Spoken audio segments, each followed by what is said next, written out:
The May 4th movement is one of the greatest intellectual movements in the history of modern China.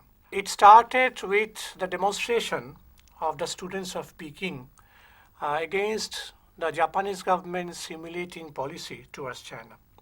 Though it was started by the youth and students, it is not that only youth and students were the only participants.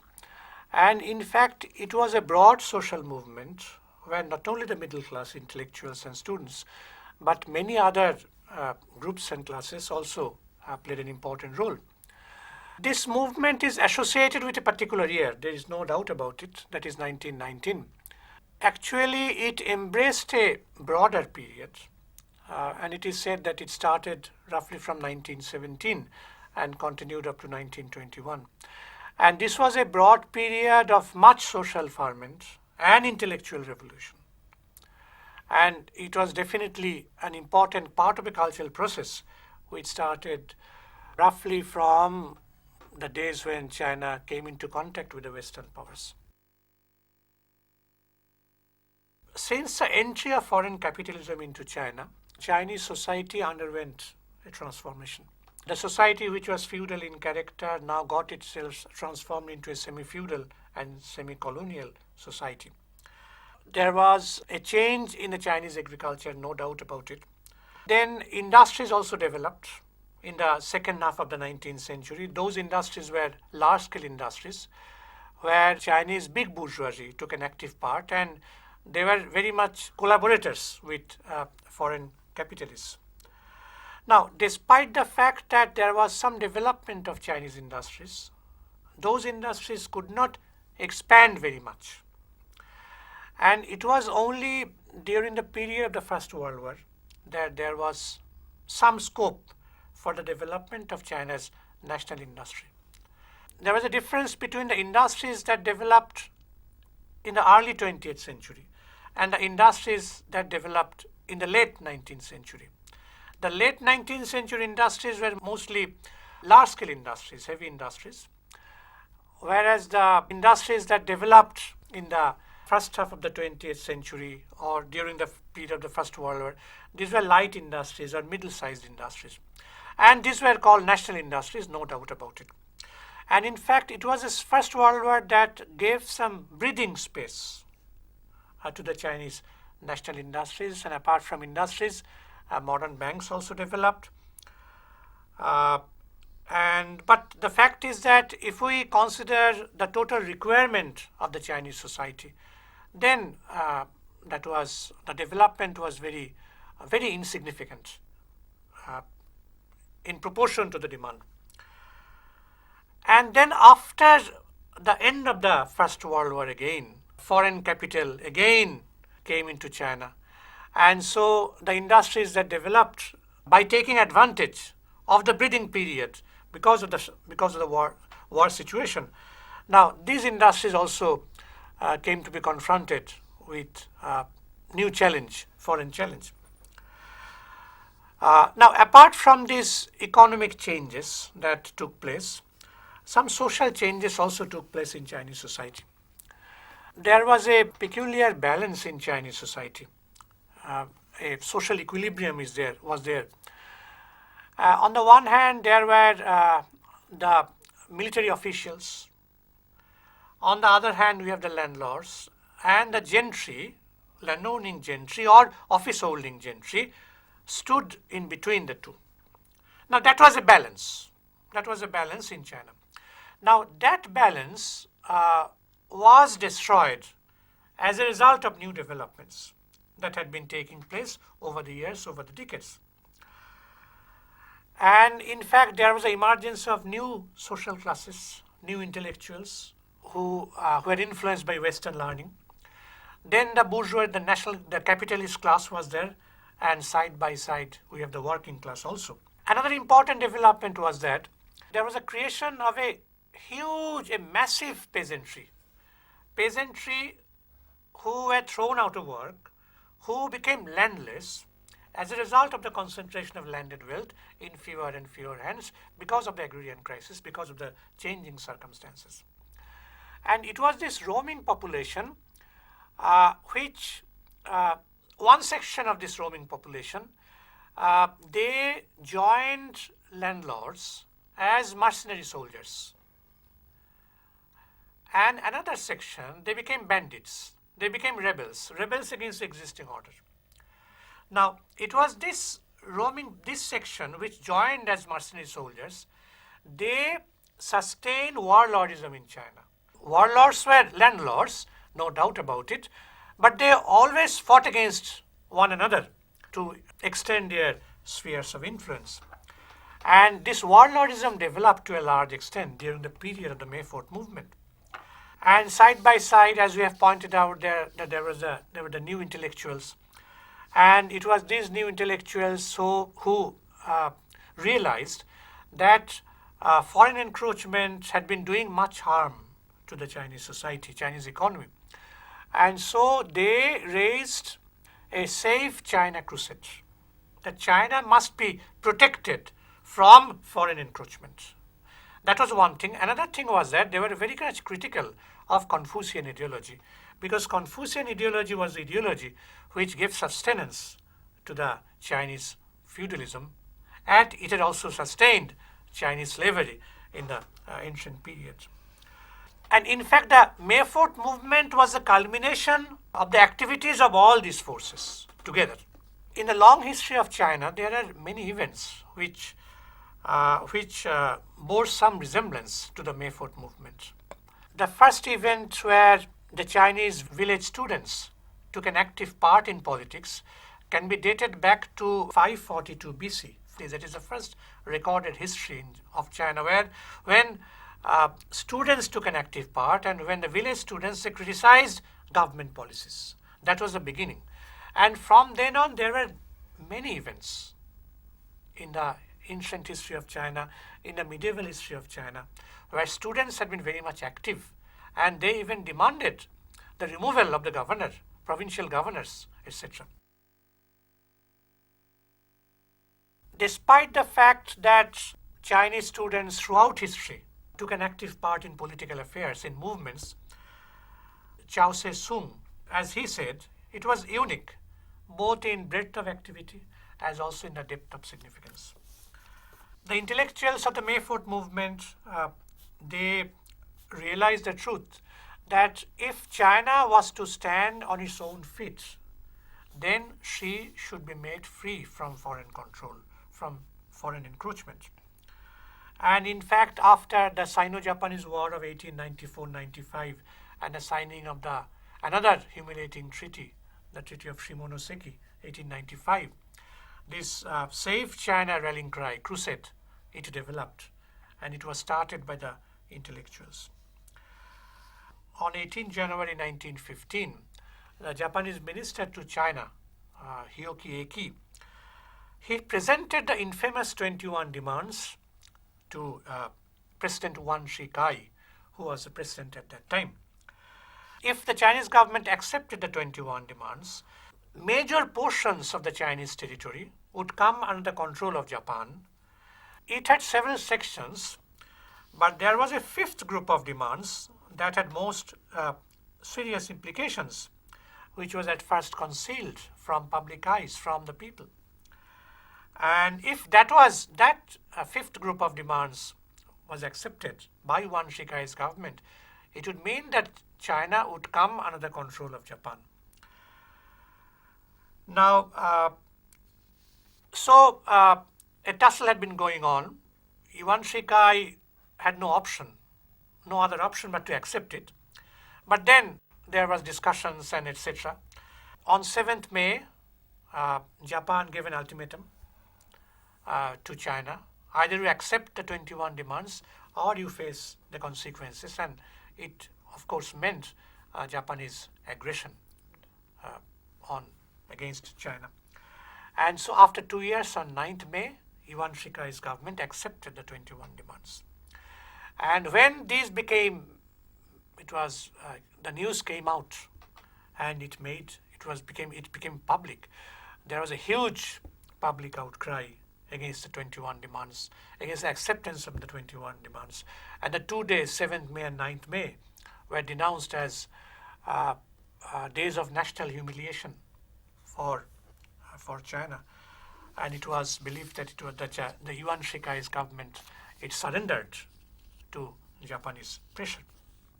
Mao Tse-tung points out that the acceptance of the 21 demands had two important effects. First, there was a growth of new nationalism in China. Many came to realize that in order to resist foreign aggression, China must be unified. There should be a national unity within the Chinese people. In fact, this feeling was reflected in a slogan, externally resist the foreigners. The second development was that a national unity also developed, where people from various walks of life joined hands.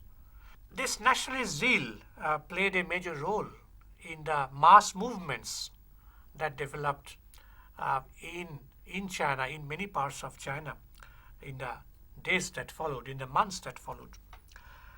On 19 February 1915, a Citizens' Patriotic Society was formed to oppose the 21 demands. And then on 18th March same year, a National Association of Comrades Against Japan was formed. It was formed in Shanghai, where workers played an important role, and they started a movement for the boycott of Japanese goods. And this rising anti-Japanese tide alarmed Japan. Japan put pressure on Yuan Shikai to give an order to abandon the boycott, but that was of no avail. And so the boycott continued for months, and it definitely affected Japanese external trade. Now, there are other factors also which contributed to the rise of this intellectual revolution.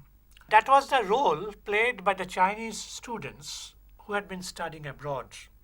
In fact, Chinese students were there in the USA, in Japan, in France. In USA, the most important Japanese student, Japanese intellectual in studying in the USA was Hu Shih. The most important Chinese intellectual studying in France was Chen Tu-siu, and intellectual studying in Japan was Lu Xun. Lu Xun was acclaimed as a Maxim Gorky of China because of his writings.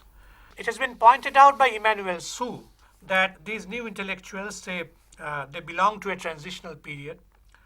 They were also well acquainted with Western civilization, as also with Chinese classics. They were fairly well known among the Chinese people, and they commanded also respect among the literati sections of the Japanese society. And they call for a critical evaluation of the national heritage. And they also advocated that there should be, that the Chinese people also have something to learn from the West. Both they were critical of the national heritage, as also they felt the need of taking something from Western learning. And it was these intellectuals, these ideas, which played an important role in the May 4th movement. From 1903 to 1919, 41% of the students studied in Japan, 33% in the USA, and 24% in Europe, particularly France. Now, in the USA, when the news of the 21 demands reached, there was much resentment among the Chinese students. There was a debate among the Chinese students about what their course of action should be. One section of the students demanded that China should immediately declare war on Japan because it was very much humiliating. But there was another section which was represented by Hu Shih, who was one of the most important intellectuals during the stage of the May 4th movement. Now, Hu Shih actually was not in favor of any war against Japan. What he wanted was to bring about an intellectual revolution, a literary revolution. He actually was talking about writing poems in prose diction. So he was in favor of a literary revolution rather than a political revolution. That was Hu Shih.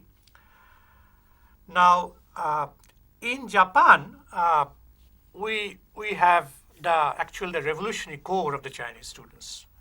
Lu Xun was there. He was possibly foremost intellectual figure, not only during the May 4th movement, but also after, as he was compared to Maxim Gorky. And it was the Chinese students studying in Japan who supplied the revolutionary elements. The most militant sections of the Chinese students had been studying in Japan.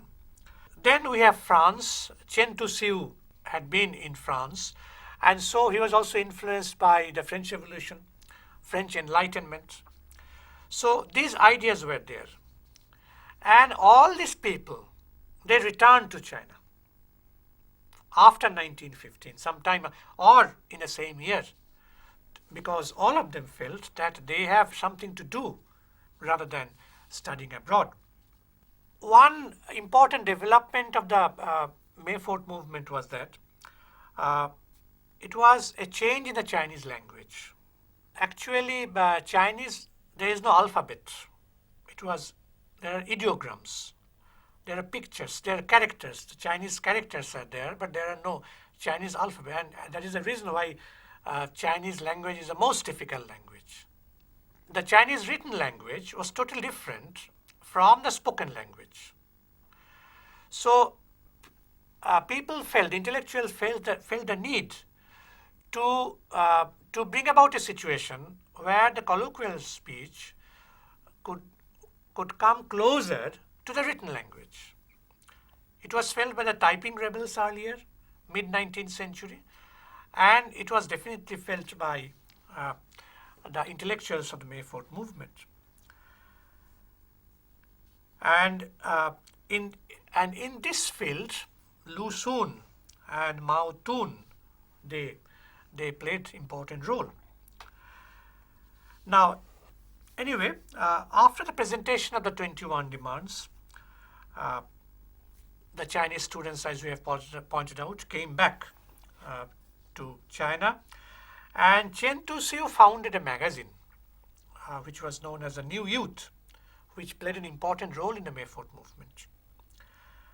And since the political situation was very difficult, Chen Tuxiu avoided direct political commitments. It was a deliberate avoidance of direct political commitments. The purpose of the magazine was declared to be the reformation of thought and behavior of the youth, rather than the launching of political criticism. Hu Shih, however, thought in a different way. Hu Shih felt that we should concentrate on academic, educational, and literary fields, rather than in the political fields. Chen Tuxiu felt that we should look deeper than this, because we should look into the root of the problem, and that there should be a socio-political transformation. Unless there is a socio-political transformation, there could not be any change. At the beginning of 1917, the literary movement started to take shape. There was another development which helped in the whole process. It was on 26 December 1916 that a person called Tsai Wan-pei, he was elected the Chancellor of the University of Peking. Now, Tsai Wan-pei was a former member of Sun Yat-sen's organization, Revolutionary Brotherhood, Tung Meng-hui. He joined Peking University as a chancellor. And after his joining the University of Peking, the intellectual movement gained a momentum. He was a political person, no doubt about it. He was also an intellectual. But he introduced some innovations in the University of Peking, which is very important, which is generally not seen nowadays.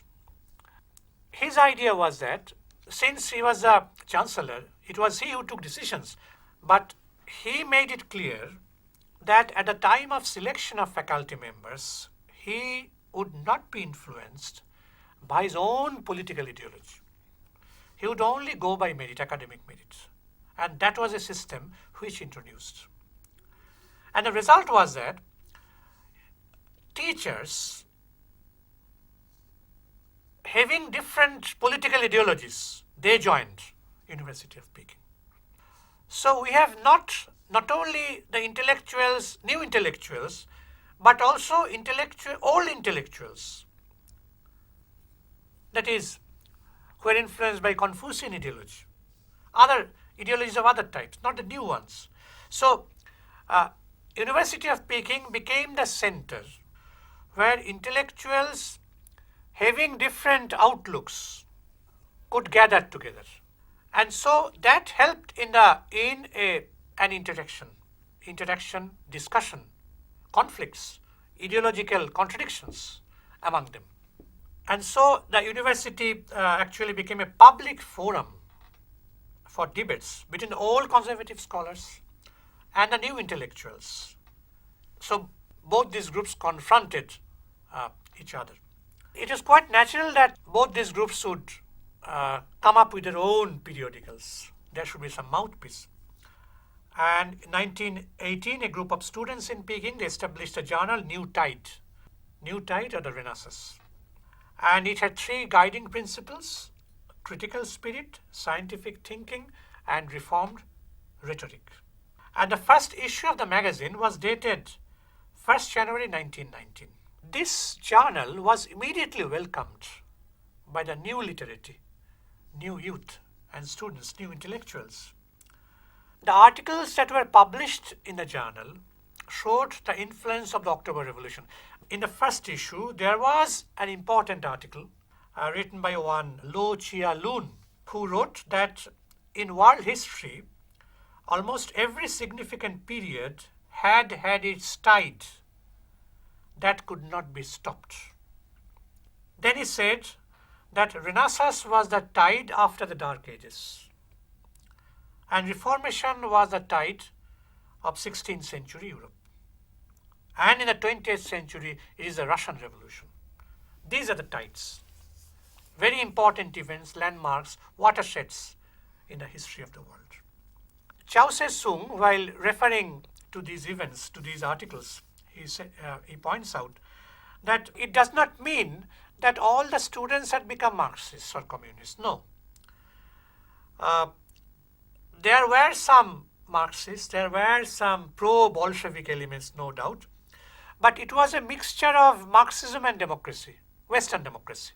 There was a mixture. The idea was taking shape, particularly because of the October Revolution, but it was on the process of taking shape. So we have on one side a New Tide Society and the New Tide Journal. And on the other side, we have the National Heritage, which was started by old conservative intellectuals. The name itself suggests the national heritage. And it advocated the traditional literary language and style, Confucianism, Confucian morality, old ethics, etc. And so there was a conflict, there was a discussion,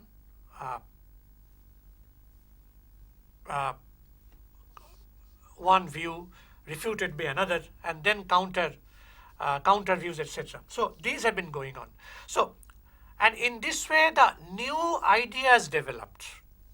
New ideas could develop only by fighting against old ideas. So this was very essential, and this was definitely Sai Wan-pei definitely played an important role in converting this movement into an intellectual movement. And this new movement also received enthusiastic support from the young intellectuals. In every newspaper's periodical, there is a letters to the editor column, and numerous letters were published in the New Tide journal, which were written by the young people, mostly by the young people, people who later became prominent in the history of China, Many of them joined the Communist Party. Many of them took an active role in the communist movement, revolutionary movement. And from 1917, a number of other societies also sprang up. As for example, the New People's Study Society, which was founded by Mao Tse-tung in Hunan, Mao's own creation, New People's Study Society. Then in Tianjin, we have the Awakening Society, formed by Zhou Enlai. Among other societies, we can also mention the names of the Society for Literary Research, the Creation Society, the Spinners of Wars, the Crescent Society, etc. Gradually, however, this movement developed into, or the intellectuals, there was a division among the intellectuals in the sense that there were rightists and leftists. Among the new intellectuals, not old, the old was there, no doubt about it. But among the new intellectuals also, we have a right wing and a left wing. Right wing represented by Hu Shih, left wing represented by Mao Tse-tung.